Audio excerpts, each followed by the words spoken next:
రోజులు మారాయి, కాలం మారుతుంది.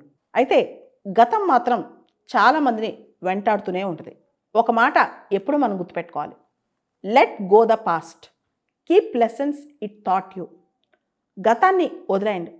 గతంలో ఉన్న చేదును వదిలేయండి. కానీ గతం నుంచి నేర్చుకున్న పాఠం మాత్రం ఖచ్చితంగా గుర్తుపెట్టుకోవాలి. ఇదే 100%. మనందరం మనుషులం. మన టైం చాలా లిమిటెడ్ ఉంటుంది. దానిలో జరిగిపోయిన రోజులు, జరిగిపోయిన కథలు, చేదు అనుభవాలు ఇవన్నీ మన మనసులో చాలా వెంటాడుతూ ఉంటాయి. ఒకసారి పీడకల్లా వస్తుంటాయి. ఇంకోసారి ఆ జ్ఞాపకాలు మనల్ని చనిపోయేదాకా వెంటాడుతాయేమో అనే ఒక భయం కూడా మనకుంటుంది.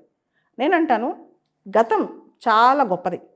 గతం మనకు చాలా నేర్పించింది. అది కూడా మన జీవితమే, ఇంకోటి జీవితం కాదు. మన గతమే మనం, మన అనుభవాలే మనం. ఖచ్చితంగా మన గతాన్ని మనం యాక్సెప్ట్ చేయాల్సిందే. కానీ ఇక్కడ తెలియాల్సింది ఏంటంటే, గతంలో చాలా జరుగుండొచ్చు. మనం ఏమైనా తప్పులు చేసి ఉండొచ్చు. మన పట్ల ఇతరులు తప్పులు చేసి ఉండొచ్చు. ఏదైనా మన జీవితంలో జరుగుండొచ్చు. కానీ గతంలో మనం ఒక పని చేయాలి. గతానికి సంబంధించి ఒక పని చేయాలి. అదే ఫర్గ్యూనెస్ అనమాట.